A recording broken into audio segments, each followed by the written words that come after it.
Abraham Lincoln का जीवन और विरासत। यह अब्राहम लिंकन की कहानी है, एक आत्मशिक्षित लड़का जो एक लकड़ी की झोपड़ी से उठकर संयुक्त राज्य अमेरिका का राष्ट्रपति बना और इतिहास की दिशा हमेशा के लिए बदल दी। 1809 में केंटकी के एक छोटे से केबिन में जन्मे लिंकन ने गरीबी में जीवन बिताया। उन्होंने अपनी मां को कम उम्र में खो दिया, खेतों और रेल मार्गों पर काम किया और मोमबत्ती की रोशनी में जितनी किताबें मिल सकीं पढ़ी। हालांकि उन्होंने औपचारिक शिक्षा बहुत कम पाई, लेकिन लिंकन ने स्वयं कानून की पढ़ाई की। तेज दिमाग और ईमानदार स्वभाव के साथ वे एक सम्मानित वकील बने और इलिनॉय की राजनीति में प्रवेश किया, जहां उन्हें ईमानदार अबे की उपाधि मिली।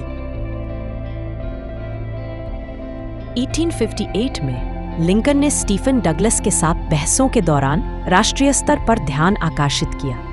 उन्होंने दास्ता के विस्तार का दृढ़ता से विरोध किया और चेतावनी दी कि एक बंटी हुई संस्था टिक नहीं सकती। उनके शब्दों ने देश भर में जागरूकता फैलाई। 1860 में निर्वाचित होकर लिंकन राष्ट्रपति बने ठीक उसी समय जब अमेरिका टूटने के कगार पर था। गृहयुद्ध छिड़ गया और लिंकन ने एक विभाजित देश का नेतृत्व करने और उसके मूल आदर्शों की रक्षा करने की विशाल जिम्मेदारी उठाई। 1863 में लिंकन ने एक साहसिक कदम उठाया, मुक्ति घोषणा पत्र, इमेंसिपेशन प्रोक्लेमेशन। इसने संघीय राज्यों में गुलाम लोगों को स्वतंत्र घोषित किया और युद्ध को मानव स्वतंत्रता और न्याय की लड़ाई में बदल दिया। उसी वर्ष बाद में गेटिसबर्ग में लिंकन ने एक छोटा लेकिन अविस्मरणीय भाषण दिया। कुछ ही शब्दों में उन्होंने शहीदों को सम्मान दिया और अमेरिकियों को स्वतंत्रता और समानता के अधूरे कार्य की याद दिलाई। जब युद्ध अपने अंत के करीब था, लिंकन फिर से निर्वाचित हुए। वे देश को फिर से जोड़ने का सपना देख रहे थे, लेकिन विजय के कुछ ही दिनों बाद 14 अप्रैल 1865 को जॉन विल्क्स बूथ ने उन्हें गोली मार दी और अगले सुबह उनकी मृत्यु हो गई।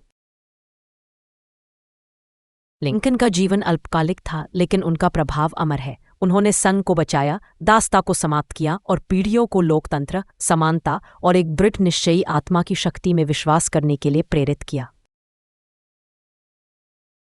ऐसी प्रेरणादायक बातों के लिए लाइक करें, शेयर करें और सब्सक्राइब करें।